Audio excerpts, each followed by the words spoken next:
ನಾವು ಸಿನಿಮಾಗಳಲ್ಲಿ ಒಂದು ಸೀನ್ ನೋಡಿರ್ತೀವಿ, ಕೋರ್ಟ್ ಸೀನು. ಅಲ್ಲಿ ಸಾಕ್ಷಿನ ಕಟಕಟೆಯಲ್ಲಿ ನಿಲ್ಲಿಸ್ತಾರೆ, ಭಗವದ್ಗೀತೆನ ತಂದು ಇಡ್ತಾರೆ, ಭಗವದ್ಗೀತೆನ ಮುಟ್ಟಿ ನೀನು ಪ್ರಮಾಣ ಮಾಡಿ ಸಾಕ್ಷಿ ಹೇಳು ಅಂತ. ಈ ಸೀನು ಇವತ್ತಿನ ಸಿನಿಮಾಗಳಲ್ಲೂ ಈ ಸೀನ್ ನೋಡ್ತಿದ್ದೀವಿ. ಆದರೆ ನನಗೊಂದು ಕುತೂಹಲ ಇದೆ ಸರ್, ಈ ನಿಜವಾಗ್ಲೂ ಭಗವದ್ಗೀತೆಯನ್ನು ಇಟ್ಟು ಸಾಕ್ಷಿ ಅಂತ ಹೇಳ್ತಾ ಇದ್ರಾ? ಆ ಪದ್ಧತಿ ಇತ್ತ? ಅದು ಯಾಕೆ ಕಾಲಕ್ರಮೇಣ ಅದು ತೆರೆಮರೆಗೆ ಸರಿತು ಅನ್ನೋದು ನನ್ನೊಂದು ಭಾರಿ ಕುತೂಹಲ, ತುಂಬ ದಿನಗಳ ಕಾಡ್ತಾ ಇದ್ದ ಪ್ರಶ್ನೆ ಇದು. ಈ ನಮ್ಮ ದೇಶದ ದುರಂತವೇ ಹೀಗೆ.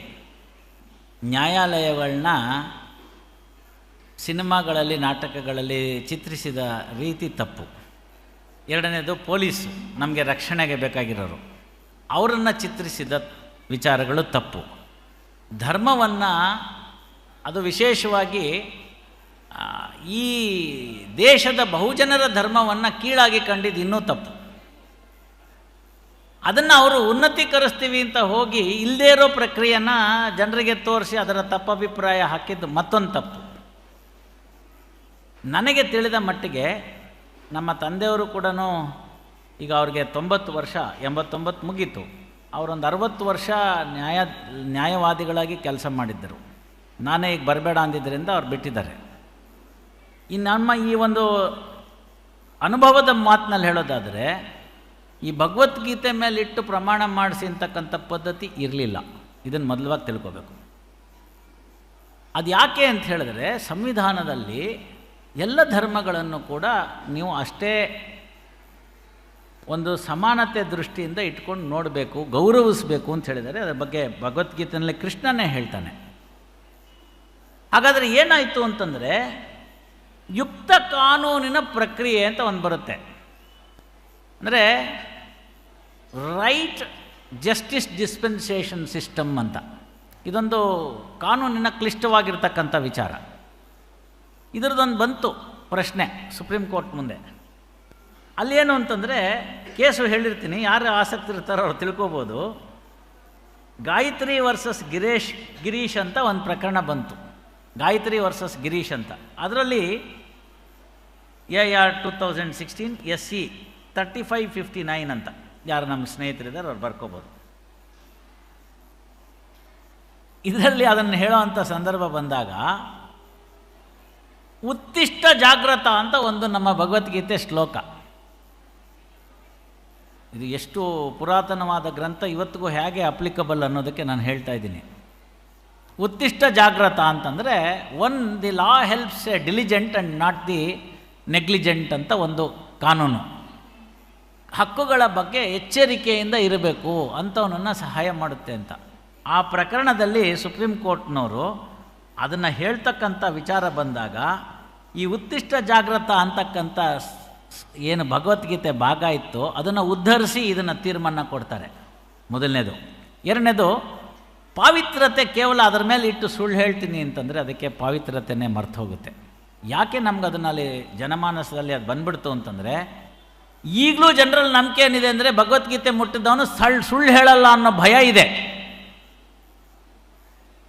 ಅದನ್ನು ಮುಟ್ಟಿ ಸುಳ್ಳು ಹೇಳಲ್ಲ ಅಂದ್ಕೊಳ್ಳೋ ದೃಷ್ಟಿನ ಬಿಂಬಿಸ್ತಕ್ಕಂಥದ್ದು ಭಗವದ್ಗೀತೆಯ ಒಂದು ಔನ್ನತ್ಯವನ್ನು ತೋರಿಸೋದಕ್ಕೆ ಸ್ಕ್ರಿಪ್ಟ್ ರೈಟರ್ ಸಿನಿಮಾದಲ್ಲಿ ಆ ಥರ ಮಾಡ್ತಾರೆ. ತಾವು ನೋಡಿ, ಭಗವದ್ಗೀತೆನೇ ಯಾಕೆ ಅಂತಂದರೆ, ಅಷ್ಟು ಜನಗ ಮಾನಸದಲ್ಲಿ ಭಯ ಇತ್ತು ಅವ್ರಿಗೆ. ಇದನ್ನು ಮಟ್ಟು ಸುಳ್ಳು ಹೇಳೋದಂತ. ಏಯ್ ನೋಡು, ನಿನ್ನಾಣೆ ಅಂದರೆ ನಿನ್ನಾಣೆ ಬೇಕಾಗಿಲ್ಲ ನನಗೆ, ನಿಮ್ಮ ತಾಯಿ ಆಣೆ ಹಾಕು ಅಂತಾರೆ. ಯಾಕೆ ತಾಯಿ ಆಣೆ ಹಾಕು ಅಂತಾರೆ ಅಂದರೆ, ತಾಯಿ ಶ್ರೇಷ್ಠಳು ಅಂತ. ಆಣೆ ಪ್ರಮಾಣಗಳು ನಿಮಗೆಲ್ಲ ಗೊತ್ತಿದೆ ಎಷ್ಟರ ಮಟ್ಟಿಗೆ ಈಗಿನ ಯುಗದಲ್ಲಿ ಅದು ಪ್ರಸ್ತುತತೆ ಅಂತ. ಹೇಳೋದೇ ಮೊದಲನೇ ಭಾಗನೇ ದೇವರ ಮುಂದೆ ಪ್ರಮಾಣ ಮಾಡಿ ಸುಳ್ಳನ್ನು ಹೇಳುತ್ತೇನೆ ಅಂತ. ಸತ್ಯ ಅಲ್ಲ, ಸತ್ಯವನ್ನಲ್ಲದೆ ಬೇರೇನು ಹೇಳುವುದಿಲ್ಲ ಅಂತ ನಾವು ಹೇಳ್ತಿರ್ತೀವಿ. ಅವನು ಹೇಳ್ತಾನೆ, ಸತ್ಯವಲ್ಲದೆ ಬೇರೇನು ಹೇಳುವುದಿಲ್ಲ ಅಂತ ಹೇಳೋ ಅಂತಂದರೆ, ಸತ್ಯವನ್ನು ಬಿಟ್ಟು ಬೇರೆಲ್ಲ ಹೇಳುತ್ತೇನೆ ಅಂತ ನಾನು. ಆ ಪ್ರಮಾಣ ಒಂದು ಕೇವಲ ಕ್ಯಾಶುಯಾಲಿಟಿ ಆಗಿಬಿಟ್ಟಿದೆ. ಹಾಗಾಗಿ ತಾವು ತಿಳ್ಕೊಂಡಿರ್ತಕ್ಕಂಥ ಭಗವದ್ಗೀತೆಯನ್ನು ಮುಟ್ಟಿಸಿ ಪ್ರಮಾಣ ಮಾಡ್ತಕ್ಕಂಥ ಅನ್ನೋ ಪದ್ಧತಿ ನ್ಯಾಯಾಲಯದಲ್ಲಿ ಇರಲಿಲ್ಲ. ಪಿಕ್ಚರ್ನಲ್ಲಿ ಆ ಥರ ತೋರಿಸಿದ್ದಾರೆ. ಜನಕ್ಕೇನಿರಬೇಕು ಅಂತಂದರೆ, ನೋಡಿ ತಮಗೆಲ್ಲ ಇವತ್ತು ಗೊತ್ತಿದೆ, ಇವತ್ತಿನ ಪೊಲೀಸ್ ವ್ಯವಸ್ಥೆಯಲ್ಲಿ ಒಂದು ಘಟನೆ ನಡೀತು ಅಂತಂದರೆ ದುರ್ಘಟನೆ, ಅದಕ್ಕೆ ಅವ್ರು ನೋಡ್ತಕ್ಕಂಥದ್ದೇ ಮೊದಲು ಈ ಟೆಕ್ನಿಕಲ್ ಎವಿಡೆನ್ಸ್ ಅಂತ. ಇಲ್ಲೂ ಇದೆ, ಆ ಮೂಲೆಯಲ್ಲಿ ನೋಡಿದ್ರೆ ಗೊತ್ತಾಗುತ್ತೆ. ಒಂದು 360 ಡಿಗ್ರೀಸ್ ಒಂದು CCTV ಹಾಕಿಟ್ಟಿದ್ದಾರಲ್ಲಿ. ಎಂಥ ದೇಶ ರೀ ನಮ್ಮದು. ನನಗೆ ನೆನಪಿದೆ, 3ನೇ ಕ್ಲಾಸ್ 4ನೇ ಕ್ಲಾಸಲ್ಲಿ ನಾನಿದ್ದಾಗ ಮೇಡಮ್ಗೋ ಇನ್ನೊಬ್ರಿಗೋ ಏನೋ ಹೇಳಿತ್ತು, ನಮ್ಮ ಕ್ಲಾಸಲ್ಲಿ ಯಾರೋ ರಬ್ಬರ್ ತೊಗೊಂಡೋ ಪೆನ್ಸಿಲ್ ತೊಗೊಂಬಿಟ್ಟಿತ್ತು ಅಂತಂದರೆ ಮೇಡಮ್ ಕೇಳೋರು, ಎಲ್ಲ ಚೆಕ್ ಮಾಡಿಸ್ತೀನಿ ಅಂತ. ಅವನಿಗೆ ಅಲ್ಲೇ ಕಿತ್ಕೋಬೇಕು ಭಯ, ಯಾವನು ಕದ್ಬಿಟ್ಟಿರ್ತಾನೋ ಅವನಿಗೆ. ಆವಾಗ ನಮ್ಮನೆಯಲ್ಲಿ ಏನು ಹೇಳಿರ್ತಿದ್ರು ಅಂತಂದರೆ, ನಮ್ದಲ್ಲಿರೋ ವಸ್ತು ಮುಟ್ಟಬೇಡ, ಕಬ್ಬಣದಲ್ಲಿ ಬೀದಿನಲ್ಲಿ ಬಿದ್ದಿರ್ತಕ್ಕಂಥ ಕಬ್ಬಣ ತೊಗೊಂಬಂದರೆ ಮನೆಗೆ ತೊಂದು ಬರುತ್ತೆ, ಶನಿ ಅಂಟ್ಕೊಳ್ಳುತ್ತೆ, ಇದೆಲ್ಲ ಹೇಳಿದ್ರು. ಕೊನೆಗೇನು ಹೇಳಿದ್ರು ಅಂದರೆ, ಇಲ್ಲಿ ಭುಜದಲ್ಲಿ ಚಿತ್ರಗುಪ್ತರು ಅಂತ ಇರ್ತಾರಪ್ಪ, ಅವರೆಲ್ಲ ನೋಡ್ತಿರ್ತಾರೆ, ನಾಳೆ ದಿನ ತೊಂದರೆ ಆಗುತ್ತೆ ಅಂತ. ವ್ಯಾಸರಾಯರು ಕನಕದಾಸರಿಗೆ ಅಮ್ನಿ ಪ್ರೆಸೆನ್ಸ್ ಆಫ್ ಗಾಡ್ ಅಂತ ಪ್ರಶ್ನೆ ಬರುತ್ತೆ. ಭಗವಂತ ಸರ್ವವ್ಯಾಪಿ ಅನ್ನೋ ಪ್ರಶ್ನೆನ ಪಾಠ ಮಾಡಿರ್ತಾರೆ ಬೇರೆ ಶಿಷ್ಯರುಗಳ ಜೊತೆಗೆ. ಮಾರನೇ ದಿನ ಏಕಾದಶಿ ಇರುತ್ತೆ, ನಾಳೆ 26 ಇದ್ದ ಹಾಗೆ. ಎಲ್ಲರಿಗೂ ಒಂದೊಂದು ಬಾಳೆಹಣ್ಣು ಕೊಟ್ಬಿಟ್ಟು ಯಾರೂ ನೋಡದಿರೋ ಜಾಗದಲ್ಲಿ ಹೋಗಿ ತಿನ್ಕೊಂಡು ಬನ್ನಿ ಅಂತ ಹೇಳ್ತಾರೆ. ಇದೆಲ್ಲ ತಮಗೆ ಗೊತ್ತಿರ್ತಕ್ಕಂಥದ್ದು. ಒಬ್ಬನು ಬಾಗಿಲಿಂದ ಹೋಗಿ ಕುತ್ಕೊಂಡ್ಬರ್ತಾನೆ, ಇನ್ನೊಬ್ಬನು ಮಂಚದ ಕೆಳಗಡೆ ಹೋಗಿ ತಿನ್ಕೊಂಡು ಬರ್ತಾನೆ, ಇನ್ನೊಬ್ಬನು ಊರಿಂದ ಆಚೆಗೆ ಹೋಗಿ ತಿನ್ಕೊಂಡು ಬರ್ತಾನೆ. ಕನಕದಾಸರು ಮಾರನೇ ದಿನ ಬಾಳೆಹಣ್ಣು ವಾಪಸ್ ತಂದು ಕೊಡ್ತಾರೆ. ಎಲ್ಲರೂ ನಗ್ತಾರೆ, ಇವನಿಗೊಂದು ಯಾರು ಇಲ್ಲದಿರೋ ಜಾಗದಲ್ಲಿ ಬಾಳೆಹಣ್ಣು ತಿನ್ನಕ್ಕೆ ಬರಲಿಲ್ಲ, ಇವನ ನಮ್ಮ ಮೇಷ್ಟ್ರು ತುಂಬ ಒಳ್ಳೆ ಹುಡುಗ ಕನಕ ಅಂತ ಕರೆದು ಪ್ರೀತಿ ಮಾಡ್ತಾರೆ ವ್ಯಾಸರಾಯರಿಗೆ, ನೋಡೋಣ ಅಂಥೇಳಿ ಕಿಸ ಅಂತ ನಗ್ತಿರ್ತಾರೆ. ವ್ಯಾಸರಾಯರು ಪ್ರಶ್ನೆ ಕೇಳ್ತಾರೆ, ಯಾಕೋ ಕನಕ ವಾಪಸ್ ತಂದ್ಬಿಟ್ಟು ಅಂತ. ಗುರುಗಳೇ, ನೆನ್ನೆ ತಾವೇನು ಪಾಠ ಮಾಡಿದ್ರಿ ಅಂತ. ಭಗವಂತ ಸರ್ವವ್ಯಾಪಿ, ಅವನೆಲ್ಲ ನೋಡ್ತಿರ್ತಾನೆ ಅಂತ. ನನಗೆ ಭಗವಂತ ಇಲ್ಲದಿರೋ ಜಾಗ ಸಿಕ್ಕಲಿಲ್ಲ ಭೂಮಿ ಮೇಲೆ. ಯಾರು ನೋಡದೇ ಇದ್ರು ಭಗವಂತ ನೋಡ್ತಾನಲ್ವಾ, ಅವನು ನಿಜ ಸುಳ್ಳು ಹೇಳ್ತಾನಲ್ವಾ, ಹಾಗಾಗಿ ನಾನೆಲ್ಲಿ ತಿನ್ನಬೇಕು ಅಂತ ವಾಪಸ್ ಕೊಟ್ಟೆ ಅಂತ. ಈ ಒಂದು ಪ್ರಸಂಗವನ್ನು ಗಮನದಲ್ಲಿಟ್ಕೊಂಡು ಯಾವ್ಯಾವ ಮಕ್ಕಳಿಗೆ ನಾವು ಪಾಠ ಹೇಳಿರ್ತೀವಿ, ಅವ್ರು ನಾಳೆ ಯಾರು ಸುಳ್ಳರಾಗೋದಿಲ್ಲ. ಆಗ ನಿಮಗೆ ಯಾವ ಭಗವದ್ಗೀತೆ ಪ್ರಮಾಣ ಬೇಕಾಗಿಲ್ಲ.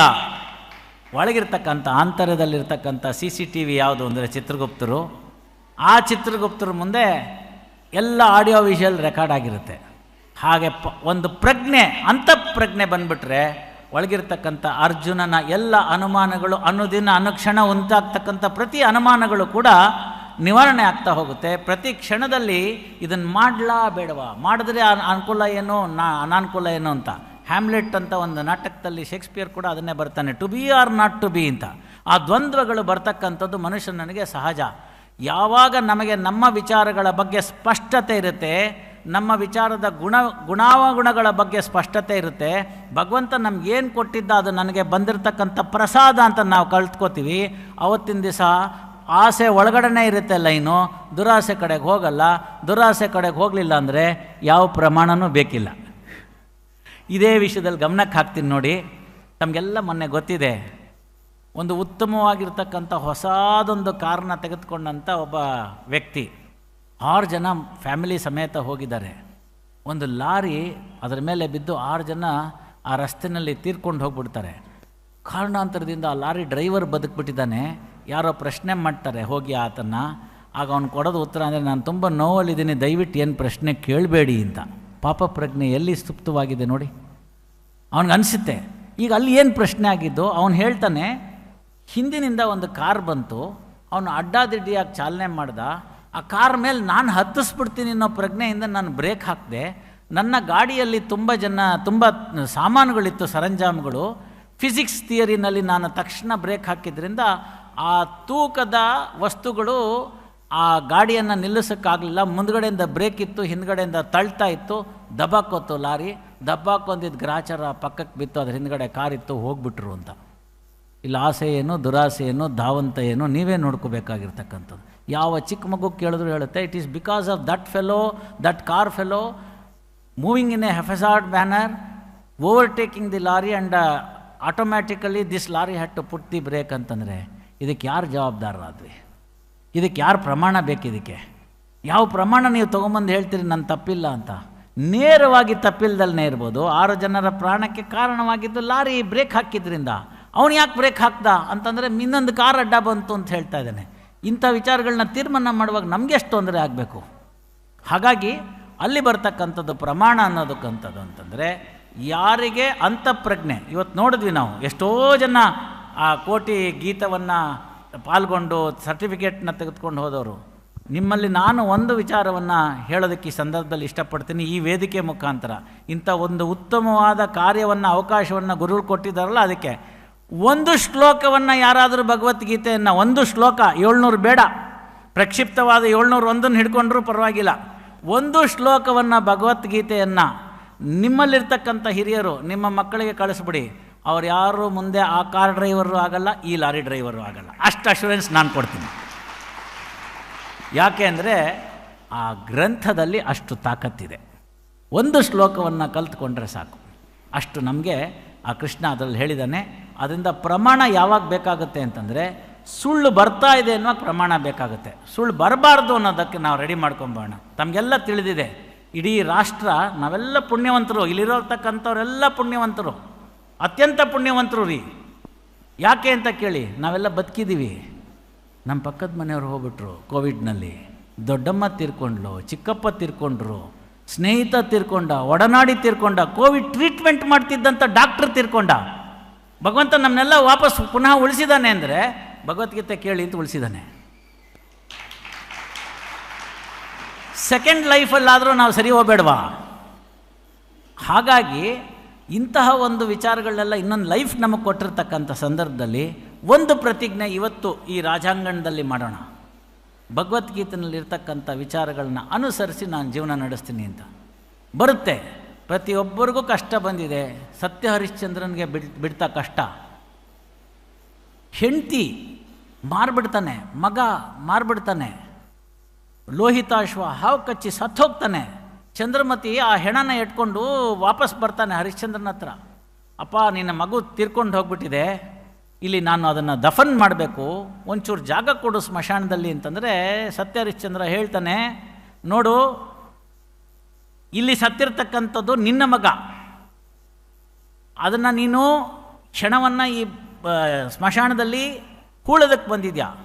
ನನಗೆ ನನ್ನ ಸ್ವಾಮಿ ಓನರು ಇಷ್ಟು ದುಡ್ಡು ಕೊಡಬೇಕು ಅಂತ ಹೇಳಿದ್ದಾನೆ. ಒಂದು ಬುಂಡೆ ಹೆಂಡ, ಒಂದು ವಸ್ತ್ರ, ಇಷ್ಟು ದುಡ್ಡು, ಇಷ್ಟು ಅಕ್ಕಿ ಧಾನ್ಯ, ಇಷ್ಟು ತಗೊಂಬಂದು ಕೊಟ್ಟರೆ ಒಳಗಡೆ ಎಂಟ್ರಿ ಅಂತ.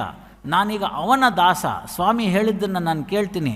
ಇಲ್ಲಿ ಸಂಬಂಧಗಳಿಗೆ ಬೆಲೆ ಇಲ್ಲ, ನಾನು ಎಂದೋ ನಿನ್ನನ್ನು ಮಾರಾಗಿದೆ, ನಾನು ಅದನ್ನು ತಂದರೆ ಮಾತ್ರ ನಿನ್ನ ಮಗುನ ಬಿಡ್ತೀನಿ ಅಂತ ಭವಬಂಧನವನ್ನು ಬಿಟ್ಟು ಸತ್ಯ ಹರಿಶ್ಚಂದ್ರ ನಿಲ್ಲೋದನ್ನು ಕಾಯ್ತಾ ಇದ್ದಂಥ ದೇವತೆಗಳು ಪುಷ್ಪವೃಷ್ಟಿ ಮಾಡ್ತಾರೆ. ಇದೆಲ್ಲ ಸತ್ಯ ಹರಿಶ್ಚಂದ್ರನ ಸಮಯದಲ್ಲಿ ಕಳೆದೋದ ಸಮಯ ಎಷ್ಟು ಅಂತ ನೀವು ಸೂಕ್ಷ್ಮವಾಗಿ ನೋಡಿದ್ರೆ, ಅವನು 20,000 ವರ್ಷ ಬದುಕ್ತಾನೆ.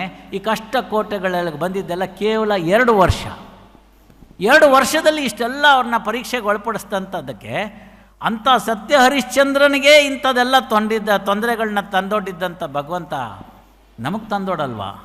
ಕರ್ಮವನ್ನು ಅನುಭವಿಸೋದಕ್ಕೋಸ್ಕರ ಇಂತಹ ಪ್ರಕ್ಷಿಪ್ತವಾದ ಸಂದರ್ಭಗಳನ್ನು ತಂದು ಕೊಡ್ತಾನೆ. ಭಯಕೃತ್ ಭಯನಾಶನಃ ಅಂತ ಅವನು ಹೇಳ್ತಾನೆ. ನೀನು ಮಾಡಬೇಕಾದ ಕೆಲಸನ ಆಗಲೂ ನನ್ನ ಮೇಲೆ ನಂಬಿಕೆ ಇಟ್ಟು ಮಾಡು, ಅದರ ಫಲಾಫಲನ ನನಗೆ ಬಿಡು. ನಿನ್ನನ್ನು ಉಳಿಸ್ಬೇಕೋ ಬೇಡವೋ ನೋಡ್ತೀನಿ. ನೀನು ವ್ಯಾಕ್ಸಿನ್ ತೊಗೊಂಡಿದ್ರು ನಿನ್ನನ್ನು ಮೇಲಕ್ಕೆ ಕಟ್ಸ್ಕೊಂಡ್ಬಿಡ್ತೀನಿ, ವ್ಯಾಕ್ಸಿನ್ ತೊಗೊಳ್ಳದೆ ಹೋದರೂ ನಿನ್ನನ್ನು ಬದುಕಿಸಿ ನಾನು ಚಾನ್ಸ್ ಕೊಡ್ತೀನಿ, ಅದನ್ನು ನನಗೆ ಬಿಡು ಕರ್ಮನ ಅಂತ. ಇಂಥ ಕೃಷ್ಣ, ಇಂಥ ಭಗವದ್ಗೀತೆ. ಅಂಥ ಭಗವದ್ಗೀತೆಯಲ್ಲಿ ಬಂದಿರತಕ್ಕಂಥ ಪ್ರಮಾಣ ಏನು ಅಂತಂದರೆ, ಗೀತೆನ ಮುಟ್ಟಿ ಅಂತ ಹೇಳೋಂತಲ್ಲ, ಅಂತಃಪ್ರಜ್ಞೆಯನ್ನು ಮುಟ್ಟಿ ಹೇಳಿಬಿಟ್ರೆ ಸಾಕು. ಅಂತಃಪ್ರಜ್ಞೆ ಮುಂದೆ ಯಾವ ಪ್ರಮಾಣವೂ ಇಲ್ಲ.